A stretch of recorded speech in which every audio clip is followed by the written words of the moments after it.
kesejahteraan masa depan. Ayo seluruh anak bertivi, bangunkan Malaysia madani. Invite the media to please make way for the Prime Minister.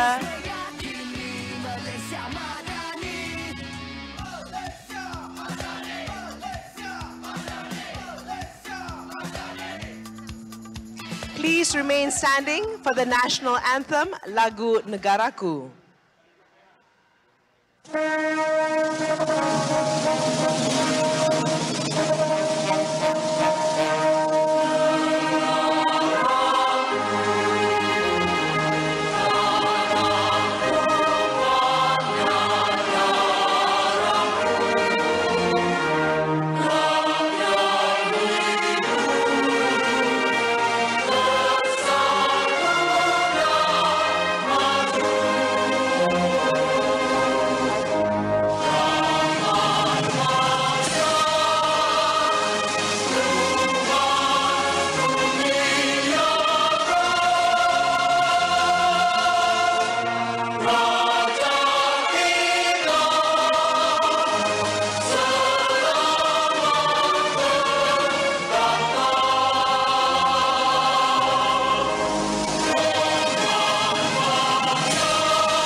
Yang Amat Berhormat Datuk Seri Anwar bin Ibrahim and all, please be seated.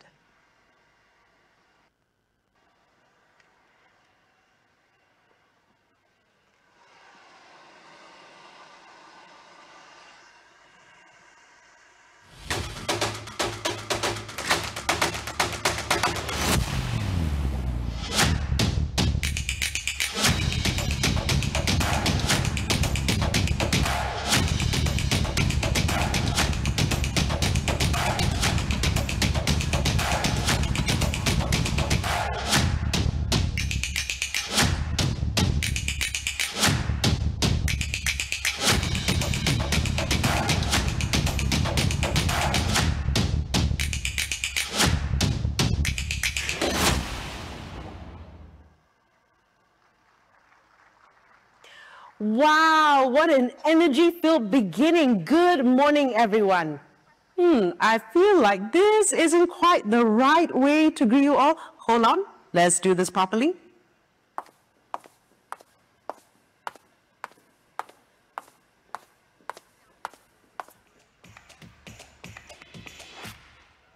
Much better, thank you. Let's get started.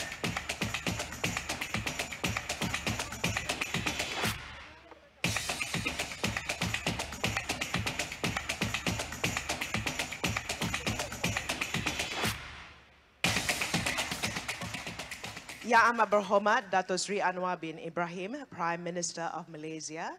Yang Amat Berhormat Datuk Seri Dr. Ahmad Zahid bin Hamidi, Deputy Prime Minister. Yang Amat Berhormat Premier of Sarawak.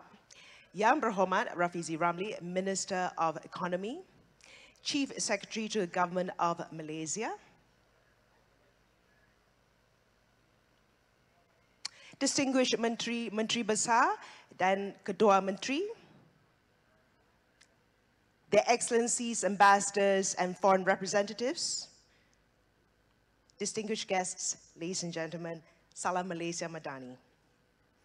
Good morning and a happy 2025. Welcome to Forum Ekonomi Malaysia 2025 or FEM 2025. How apt to kick off the new year with this high-impact conversation platform to chart Malaysia's priorities and policies for 2025. Organized by the Government of Malaysia, anchored by the Ministry of Economy, this annual event will track the medium-term progress of the government's initiatives and set the narrative for the coming year. With Malaysia assuming the chairmanship of ASEAN in 2025, seizing Malaysia's moment recognizes the country's inherent strengths to seize the opportunities that lie ahead. Let's now welcome the Imam of Masjid Negara Al-Fadil, Ustaz Muhammad Nazri bin Mustaqim, for the opening prayer recitation.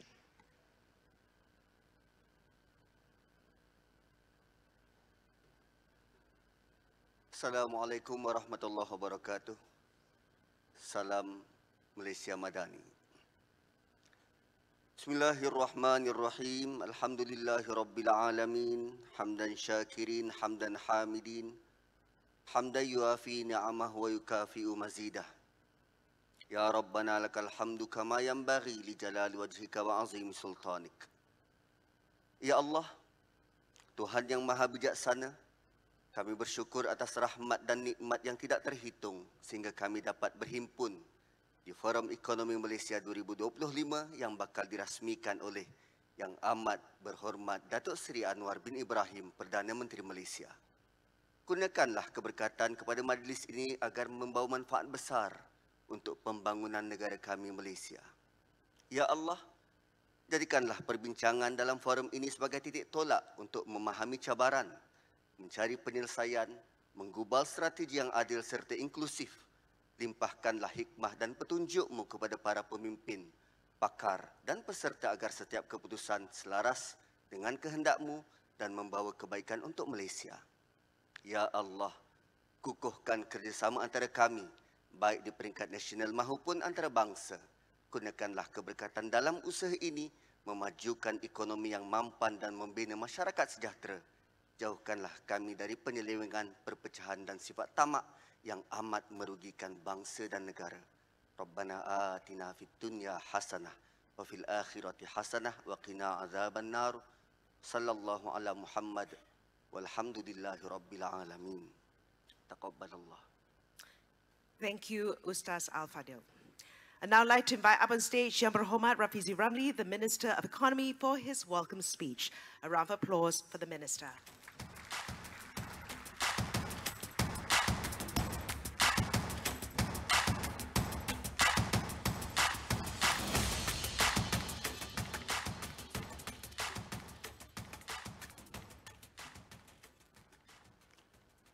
Yang Berhormat Datuk Seri Anwar Ibrahim, Prime Minister of Malaysia.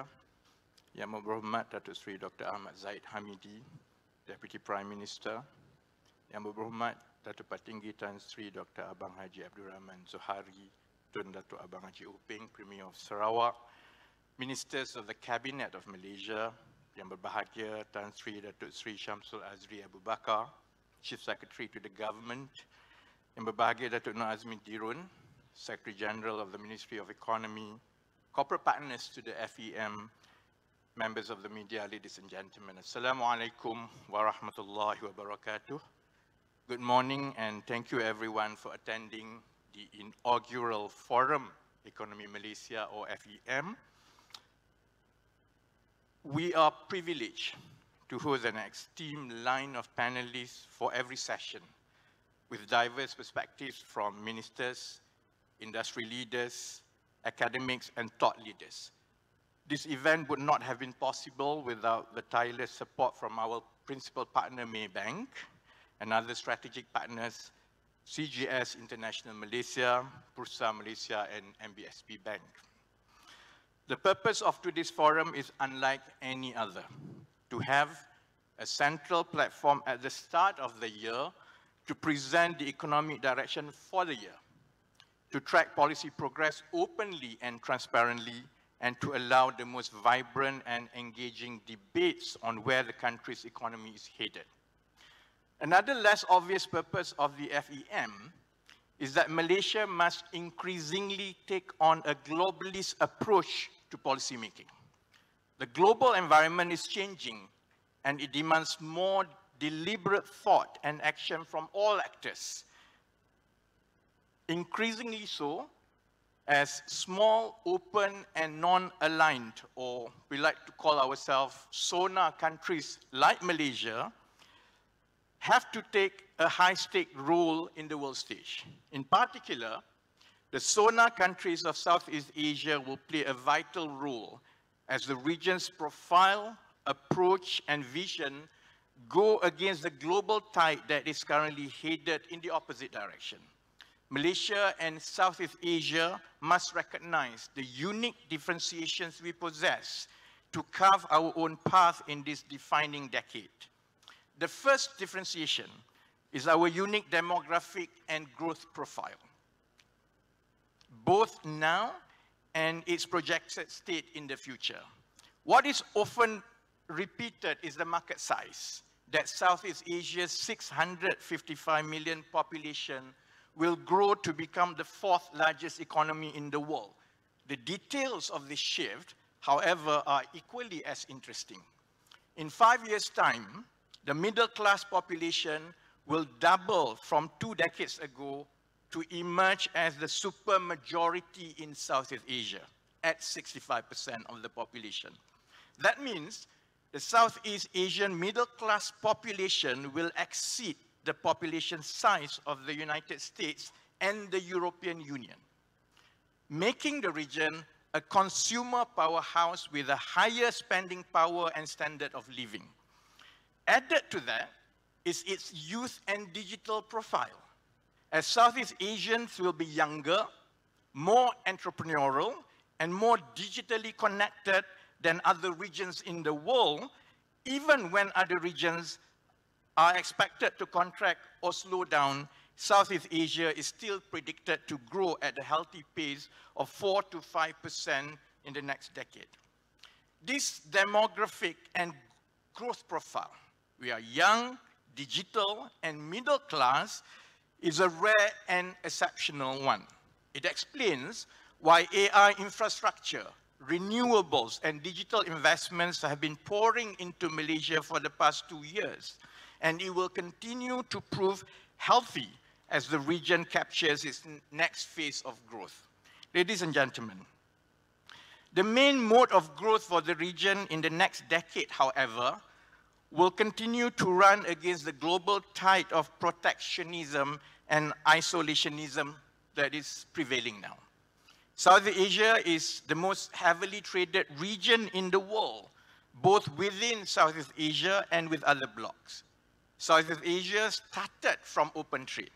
It is how our civilizations, infrastructure, and livelihoods are built, and it will continue to rely on this mode of growth for the foreseeable future. The world could turn inward, change its rules, and demand choices and allegiances from smaller countries. But we cannot change the way we are. We are champions of free trade, advocates for cooperation, and allies for pluralism and engagement. If we adopt a development perspective to the economy, almost all major Southeast Asian countries belong at the growth stage that requires more and not less cooperation.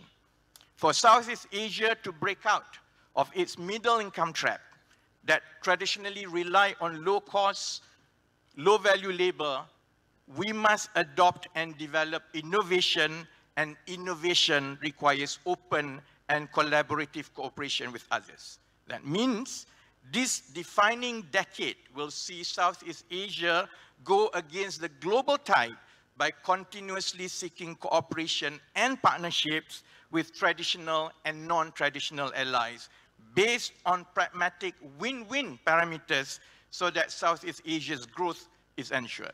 Lastly, in a world where politics is increasingly polarized and ideological, Southeast Asia's relative political and policy stability looks like an attractive standout. The world would have to contend with Southeast Asia's model that looks very different from what is out there, but has equal, if not higher, effectiveness in getting things done. Ladies and gentlemen, this is the critical landscape that Malaysia operates in. Our demographic and growth profile is unique compared to others. Our embrace of free trade and cooperation goes against the global tide, and our stable political and policy conditions are a standout from the rest. We are taking a globalist lens to policy making, culminating in the 13 Malaysia Plan that will be launched later this year. I hope today's forum opens up discussions with the same backdrop so that we could properly situate Malaysia to where it belongs in the world. Thank you very much for your time today. I would like to welcome all of you to the inaugural FEM 2025. Thank you. Thank you, YB.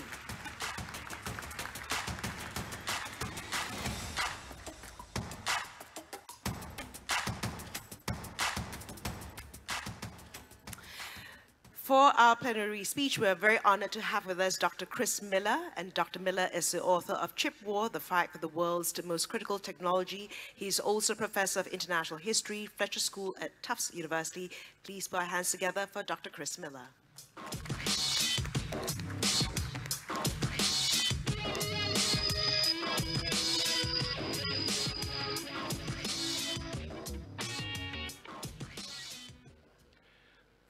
Well, it's an honor to address this forum today and to have a chance to share with you some thoughts about how the world's semiconductor industry is changing and how Malaysia's role in the industry, already significant, might well grow.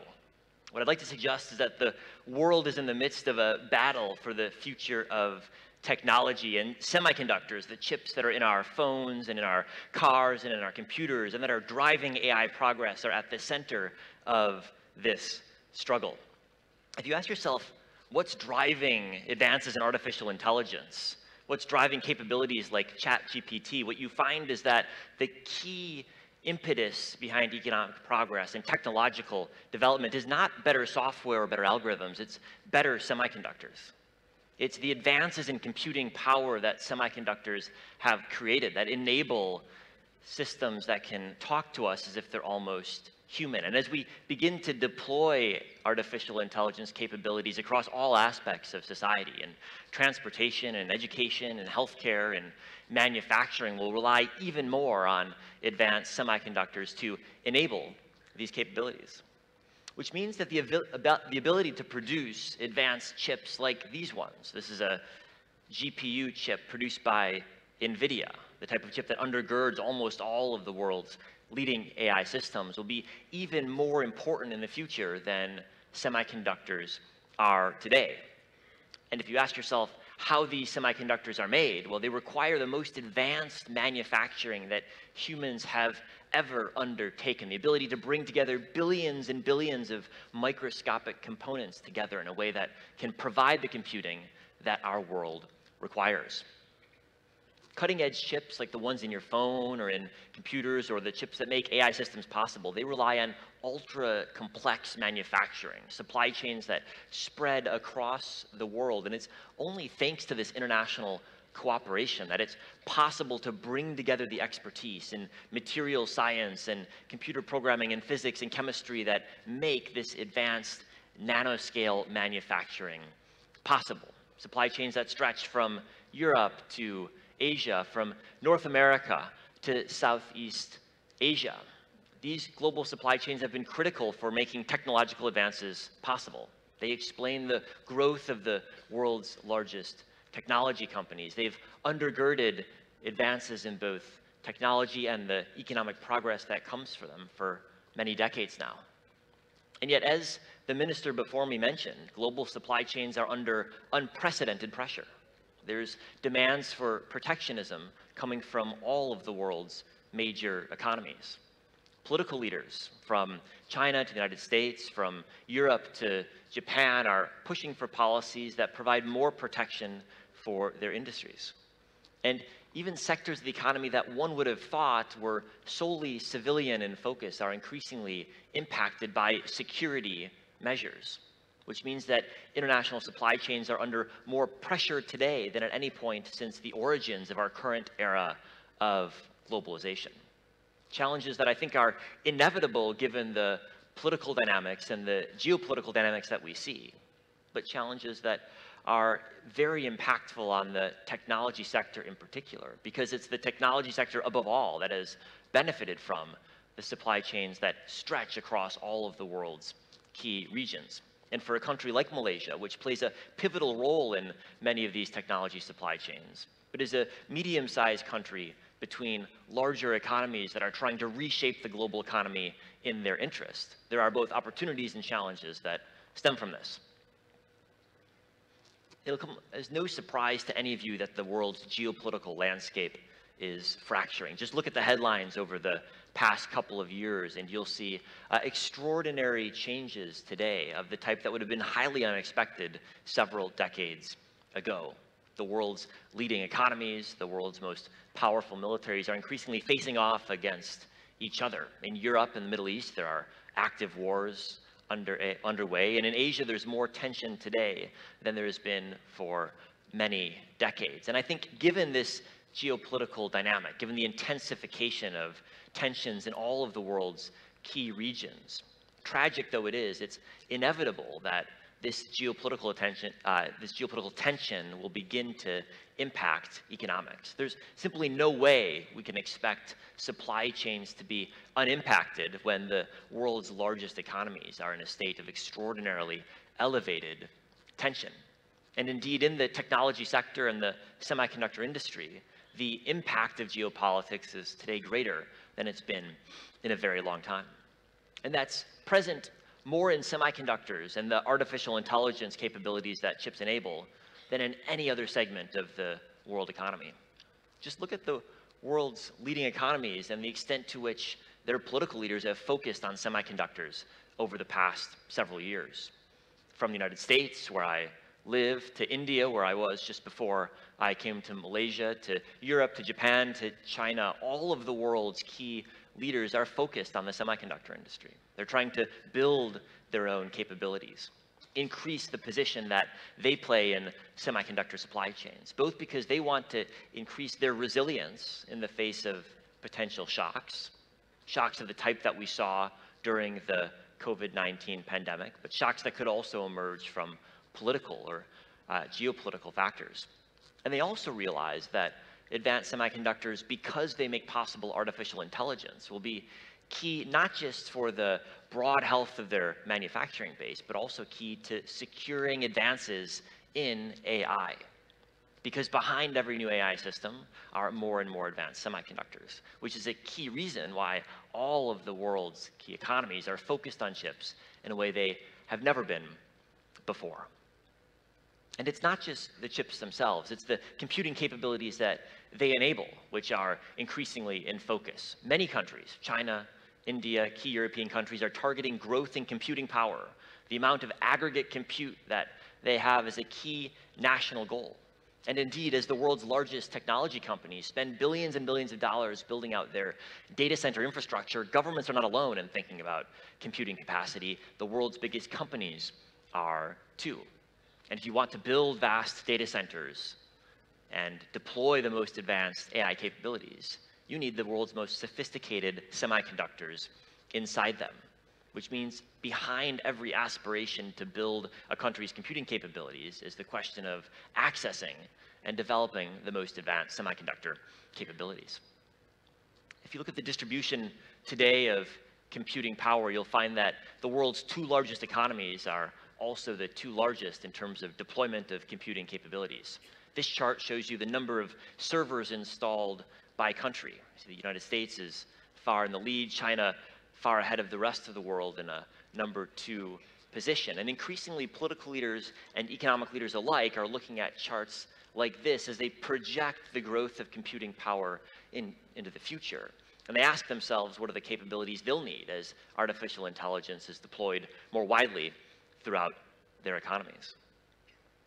But the supply chains that make these advanced AI capabilities possible are increasingly under pressure from the exact political trends that I outlined earlier. The advanced chips that make AI systems possible are increasingly restricted in terms of where they can be sold and where they can't be sold. The tools that make the most advanced chips also face restrictions, which have been intensifying over the past several years. The critical minerals that are used in advanced semiconductor manufacturing are themselves increasingly facing restrictions. All the way down the supply chain to the basic materials themselves, there's politicization at almost every level. And it's happening because in the chip industry, compared to most other industries, there's much more concentration of production. One company produces the lithography tools that make advanced chips possible. Taiwan's TSMC manufactures 99% of the GPU chips on which AI systems are trained. China has a comparable market share in the production of some of the raw materials that go into the chip industry. And this concentration in the industry makes it possible for individual countries to try to weaponize the role that they play in supply chains.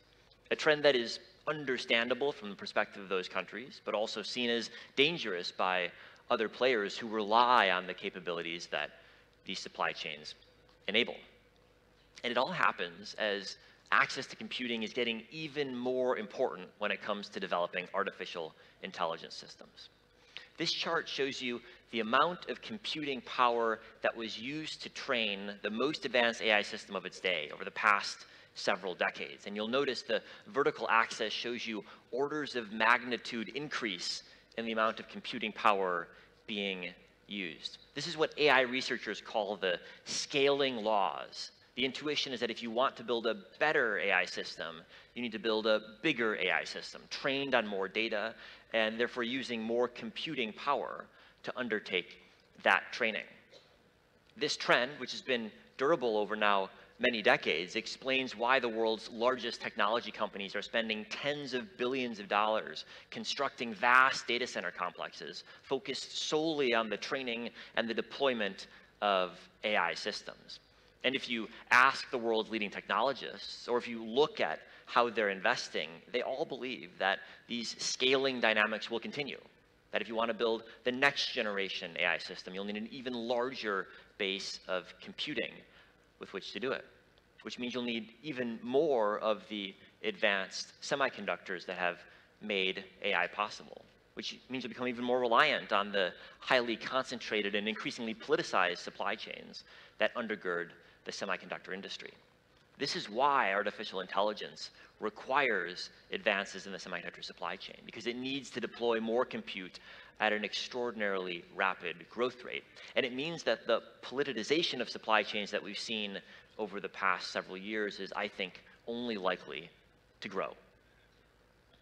Today, every product relies on dozens or even hundreds of chips. A typical car, for example, will often have 1,000 semiconductors inside. And as we begin to deploy AI in different segments of the economy, the need for smarter systems will only grow. Systems that can collect more data, can communicate more effectively with other types of systems, that can think increasingly on their own, which means that for every sector of the economy, access to the computing power that advanced chips provide will be increasingly important. 2 decades ago, it was possible to make a car with almost no semiconductors inside. Today, the component inside of autos that's growing most rapidly in terms of the quantity as well as in terms of the cost are the semiconductors inside them. And that's not unique to cars. That's true to almost every manufactured product of any value. Which means that the progress in the chip industry, known in the past as Moore's Law, which predicts that the computing capability of chips will double every couple of years, is more important than ever. But the change we've seen recently is that the types of computing capabilities that are increasing exponentially are not general purpose, they're specialized. Specialized chips used for individual use cases like artificial intelligence that are receiving the most investment from big tech firms like NVIDIA, which is specialized in special purpose chips solely for artificial intelligence. That's where the advances are happening most rapidly. And it's why the world's biggest technology companies are becoming chip designers themselves. Microsoft, Alibaba, Baidu, and Facebook, they're all designing their own chips, realizing that if they have chips that serve the exact purposes that they need, they'll be even more capable of running the artificial intelligence workloads they require. This specialization is a driver of progress, but it's also a factor that increases the influence and power in the hands of the largest technology companies who get access to higher quality, lower cost computing than the rest of the economy. And it's forcing companies to test the limits of physics and chemistry as they bring more computing capabilities together. This trend called advanced packaging is changing how the chip industry works. It's testing the limits of our ability to bring power into systems, dissipate heat away from them, reshaping the landscape about how chip technology advances. And all of this has huge implications for countries like Malaysia, which of course is far from a new player in the chip industry. It's already been half a century in which Malaysia has been a very important part of the multinational semiconductor supply chain that I outlined. It means that Malaysia has both real opportunities, but also, I think, extraordinary challenges that emerge from this supply chain shift. And to conclude, I'll put 3 ideas on the table for the implications for Malaysia. The first is that the geopolitical landscape, the fracturing of supply chains, the politicization of every segment of chip design and manufacturing will force Malaysian companies to think not only about the economics of supply chains, but also about the politics. Even in segments that might not have seemed sensitive in the past, are increasingly politicized today. Second, the packaging and assembly capabilities where Malaysia excels today are undergoing dramatic change, driven by the advanced packaging trends that I discussed. And every AI processor today depends on new packaging capabilities, which are going to reshape the packaging landscape. And third, as specialized chip architectures grow in importance, and as the world's largest companies invest even more resources in designing specialized chips for individual purposes, the role of chip design will only grow. It's worth noting today the world's largest chip company, NVIDIA, only designs chips. It does no manufacturing, no packaging, no assembly, and it is the largest by market value by far. And I think this trend and increasing focus in chip design is also something that is relevant for Malaysia as it tries to diversify its position in chip supply chains and play an even larger role in the future than it does today. Thank you very much for having me, and I look forward to the rest of the forum. Thank you, Dr. Chris Miller, and he'll be with us a little later for the dialogue session.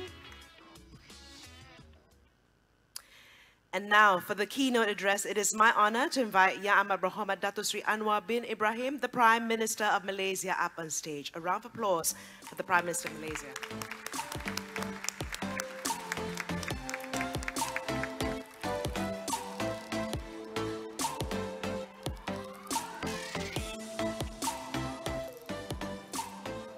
Assalamualaikum warahmatullahi wabarakatuh dan salam sejahtera. Alhamdulillah nahmaduhu wa nusalli ala rasulil karim. Saudara Timbalan Perdana Menteri Datuk Seri Zahid Hamidi, Premier Muhammad Johari, Saudara Rafizi Ramli, Menteri Ekonomi dan Keluarga Kementerian, Menteri-Menteri, Menteri Besar dan Ketua Menteri yang ada, rakan-rakan yang saya muliakan. 2025 ini tahun bagi kita amat mencabar dan kita mulakan dengan dentuman yang agak kuat kerana dari segi wacana ekonomi kita ada Forum Ekonomi. Kita mulakan dengan umpamanya tingkatkan hubungan dan kerjasama dengan rakan-rakan jiran. Dengan Perdana Menteri Singapura, Lawrence Wong, kita luncurkan program raksasa pembinaan Johor Singapore Economic Zone yang menjadi juga fokus kekuatan bagi Johor Singapura dan persekitarannya.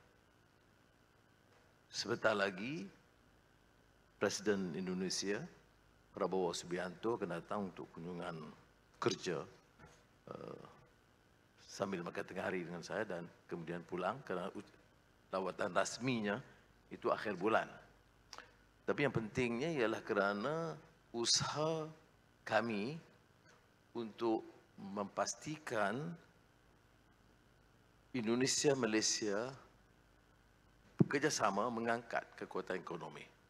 Dan di antaranya ialah kerjasama dengan syarikat utama Indonesia dan khazanah dan syarikat utama di Malaysia, termasuk dalam bidang digital yang kita tekankan sebagai transformasi digital. Esok, Perdana Menteri Jepun Ishiba akan sampai ke Malaysia. Dan kita akan bicara beberapa isu pelaburan, perdagangan dan juga suatu rencana baru yang sangat kritikal dari segi peralihan tenaga atas ikhtiar Premier Sarawak Abang Jo sama Petros dan kerjasama Petronas. Dan kita harap dalam perbincangan itu akan rencana menjadikan Malaysia, khususnya Sarawak, sebagai hub tenaga bagi rantau ini.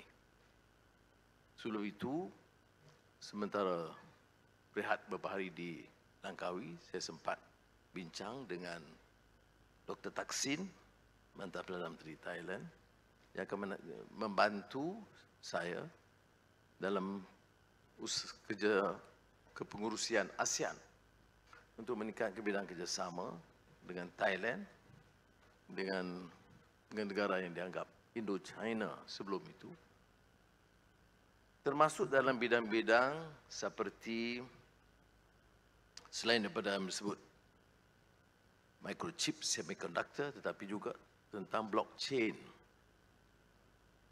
yang menjadi juga suatu bidang atau aspek yang harus kita bukan sahaja terokai tetapi tangani sebagai satu kenyataan yang tidak boleh dirongkai. Sebab itu forum ekonomi seperti ini memberi ruang kepada kita. Seperti mana saya sering tekankan kepada KSN dan Seri Samsul Azri, mengingatkan jentera kita supaya fokus kita itu mencari helah dan jalan untuk mengangkat kekuatan ekonomi. Saya hanya sebut hal-hal yang agak baru ini terokai. Kerana kalau kita ketinggalan seperti kita dengar sebentar tadi, walaupun seperti mana industri semiconductor di Pulau Pinang itu agak lama, tetapi kalau tidak sedia untuk meneroka bidang baru, kita akan ketinggalan. Dan kita harus ada banner kekuatan yang menyeluruh yang saya katakan tadi, supaya kekuatan ini dapat membantu kita mengangkat semula. Beberapa hari lalu kita juga meluncurkan tahun melawat Malaysia. Kerana kepengurusian ASEAN ini hanya sebagai suatu kesempatan untuk kita membina kekuatan bersama rangkai ASEAN yang disinggung oleh saudara Rafizi sebentar tadi, tapi juga memanfaatkan negara kita bersama yang lain. Yang ini yang kita tekankan bersama dengan Perdana Menteri Singapura. Dia tidak lagi umpamanya menganggap kekuatannya harus di Malaysia dan yang lain itu hanya pinggiran, atau kekuatannya di Singapura, yang lainnya pinggiran, atau kekuatan di Thailand, yang lainnya pinggiran. Tapi tidak. Mencari jalan dan kaedah dan ikhtiar untuk menyelesaikan. Termasuk membincangkan isu-isu yang merumitkan kita, termasuk Myanmar. Kerana prasyarat utama untuk mengangkat kekuatan ekonomi juga keamanan, kestabilan politik, dasar yang jelas, dasar ekonomi yang dapat memangkin kekuatan melalui penglibatan sektor swasta dan kecekapan sektor awam. So, Excellencies, ladies and gentlemen, coming into 2025, we're seeing the tail end of a gripping hegemony, where the levers of economic power and domination have been in the hands of a select few, one that had characterized the world, or the world economic order, defined by the principles of political economy of the West and well manifested in the Bretton Woods and related institutions.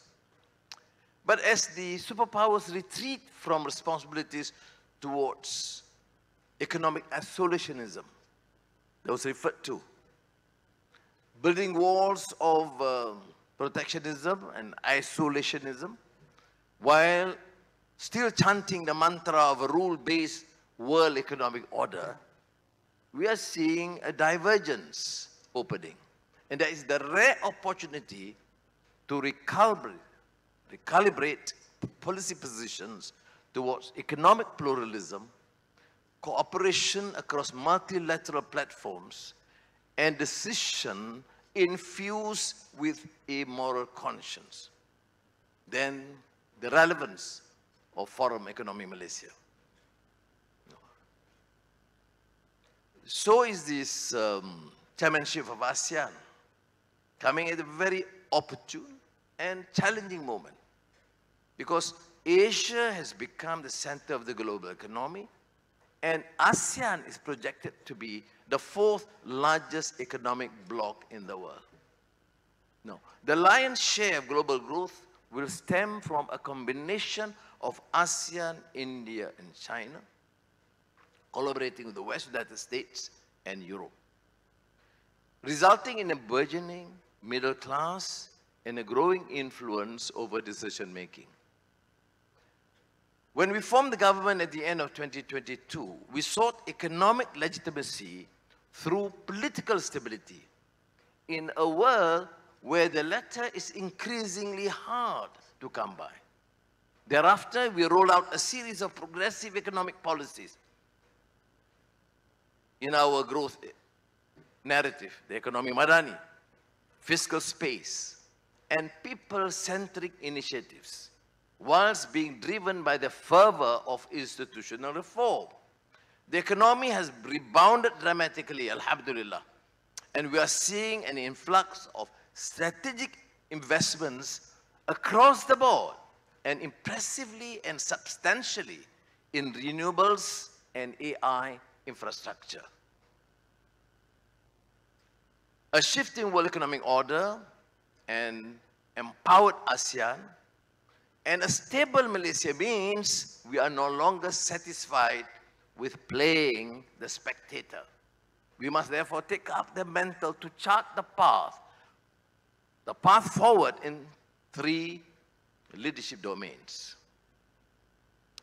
And this is, of course, the critical issue of economic leadership by development role modeling. And now the outdated belief that economic reforms must be ideologically driven fails to appreciate the nuances of a nation's development. So, encouraging purely market-led growth should not be seen as being incompatible with the implementation of a comprehensive social agenda that advances equity, which means we cannot marginalize communities, and ensure that policies should not exacerbate poverty. Excellencies, ladies and gentlemen, both are mutually reinforcing. A robust economic foundation is essential for sustainable growth, enabling increased revenue that expands fiscal space and then allows for greater investments in education, healthcare, and social mobility.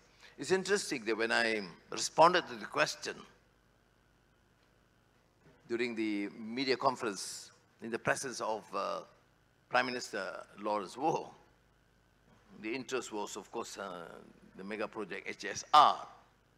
And my response is no longer the business of the government, because our focus should be education, research, healthcare, and basic infrastructure, including dealing with the issues of poverty and issues that are critical to the masses, affecting them annually, like the focus on projects that can deal with the issue of, or resolve partly the issue of annual flooding, which means more allocation for flood mitigation programs. Now, this is, to my mind, the foundation of Ekonomi Madani, humane economy for social justice, a concept that we have advocated for decades and reiterated in last year's Khazanah Megatrends Forum. Not dissimilar to the progressive capitalism of Professor Stiglitz, this is where governments are bold in setting rules, for example, on environmental protection, financial regulations, and others needed for the proper running of the economy to ensure that it works for all and not just for the few. In 2024, Malaysia successfully tamed inflation, reduced unemployment, and stabilized our currency. We have, thank you. But I must remind my colleagues, the cabinet members are here. We are not here to promote a culture of contentment or complacency. We always admit and accept the fact that there is room for improvement, and I always popularize what George Bernard Shaw used to say, the room is big for improvement. Now, but we have to acknowledge the fact that we have had record highs in job creation and also the best performing stock market in ASEAN. Internationally, our foreign direct investments are historic and our region leading in the areas of semiconductors and data centers. In 2025, here comes a challenge that you must address and deliberate during this forum. We want to double down on our geographical centrality as a conduit for electricity, talent, and supply chain diversification. Specifically, ASEAN energy grid, from Laos across to Thailand, Malaysia, Singapore, from Sarawak to IKN, Sarawak undersea cable to Semenanjung and to Singapore. It's a fantastic feat in terms of advancing ASEAN, its cohesive force, and in terms of energy grid for ASEAN region. At the same time, we want to refine our expertise in oil and gas, semiconductor, and Islamic finance, so we can be the global market leaders in each field. It's our neutrality, centrality, and openness for partnership that makes us a natural hub for all. Now, economic leadership is about getting the fundamentals right. It's sticking to the prerequisites of high growth, low inflation, and fiscal discipline. Nice mantra, difficult to implement. Low inflation, fiscal discipline. My goodness, in 2 years as finance minister, I realized fiscal discipline is a tough job. Now, as a means to also advocate for the values that undergird our economic structures of equity, energetic populace, and entrepreneurship vigor, this is our values-based growth. Finally, we must pioneer through leadership, through dialogue. It is evident that for any civilization to thrive, it must harness and harvest ideas through dialogue, discourse, and debate. Besides its intangible value as intellectual exercise, such engagement strengthens policymaking, making it more robust, comprehensive, and empirically grounded. It gives more sense to the meaning of democratic accountability. That we listen, we engage, we make the necessary adjustments because we do not claim that the government knows best. Unless we are prepared to listen and make the necessary adjustments, admit our flaws, and make the necessary adjustments. This is a tradition not a stranger to us in the East. We have the spirit of musyawara, of gotong royong, and in Islam, وَشَاوِرْهُمْ فِي الْأَمْرِ فَإِذَا عَزَمْتَ فَتَوَكَّلْ عَلَى اللَّهِ. That we are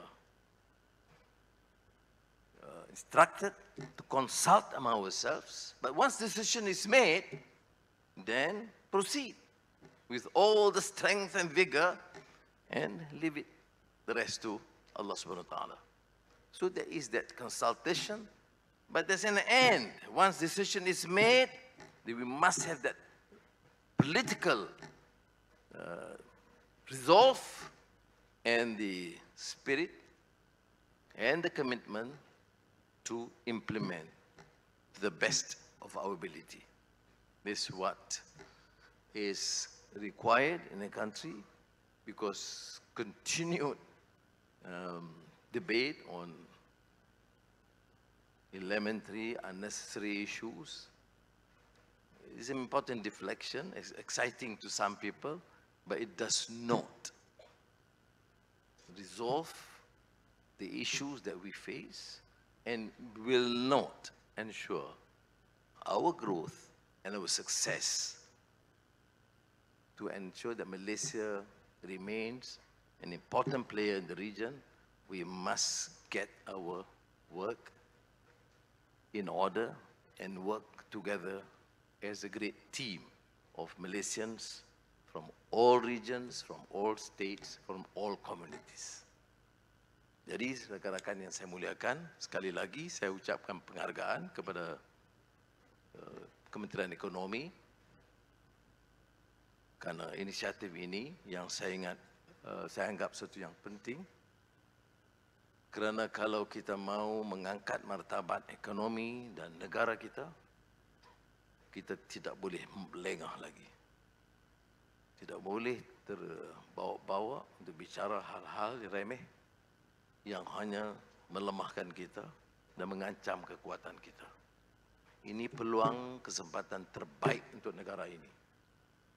Uruskan ekonomi dengan baik, tingkatkan usaha, jalinkan kerjasama, dan fokus dalam kerja masing-masing dengan wacana yang segar, kesediaan membawa perubahan dan penyesuaian, mengaku kelemahan kita, termasuk dalam kerajaan, tetapi untuk membawa perubahan dan kebaikan untuk semua.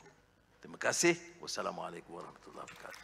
Terima kasih and thank you. May I kindly invite the Honourable Prime Minister to remain on stage for our launch. I'd now like to invite Yang Berhormat Rafizi Ramli and Yang Berbahagia Tan Sri Datuk Sri Syamsul Azri Abu Bin Bakar to join the Honourable Prime Minister on stage.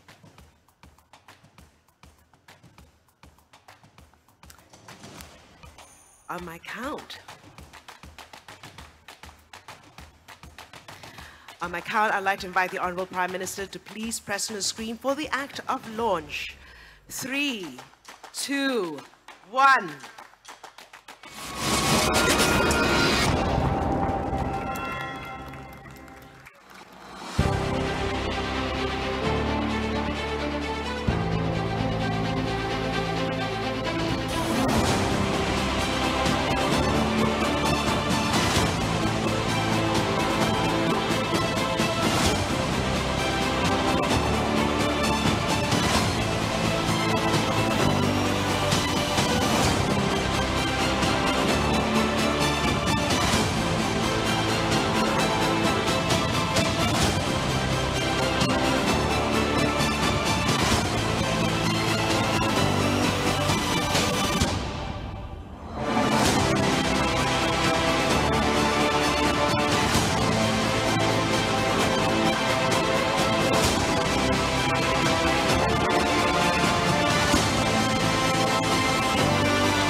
Congratulations on launch of Forum Ekonomi Malaysia 2025. With that, Forum Ekonomi Malaysia is inaugurated as the annual platform to chart Malaysia's priorities and policies for years ahead.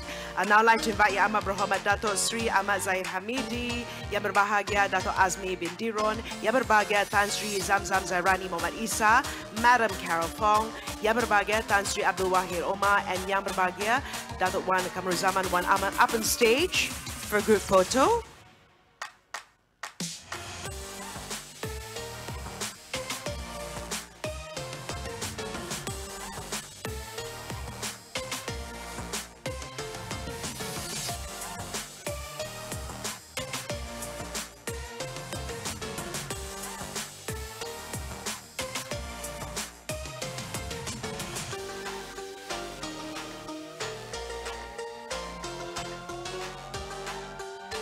thank you once again to the Honourable Prime Minister. I'd like to invite the Honourable Prime Minister and the VIPs to return to their seats.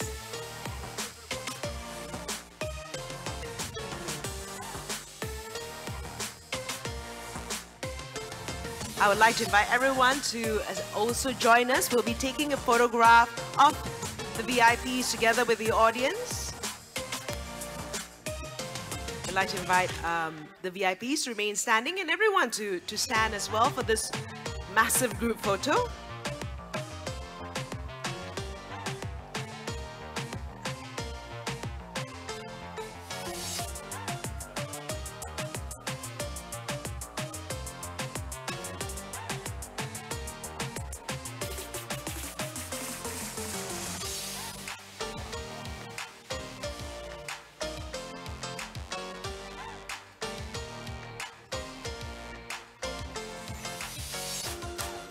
Thank you. And in just a moment, we'll be taking a short break in plenary hall to be back here at 10:55 a.m. So you can begin a very interesting fireside chat with the Minister of Economy, YB Rafizi Ramli, and that session will be moderated by Yang Berbahagia Datuk Harisali Ramli, the President Group CEO of Maybank. And we would like to announce the departure of the Prime Minister, Yang Berhormat Datuk Seri Anwar bin Ibrahim. Thank you for being with us this morning.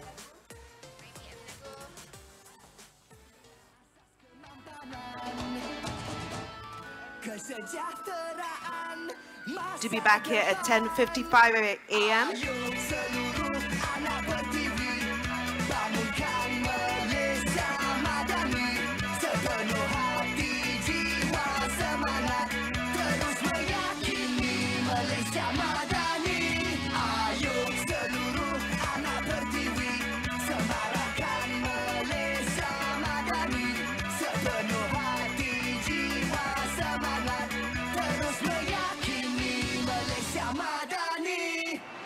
Keyakinan jadi ikutan, pendirian jiwa ihsan, nilai hormat keras diminda, daya cipta luar biasa, kesejahteraan masa depan. Ayo seluruh anak pertiwi,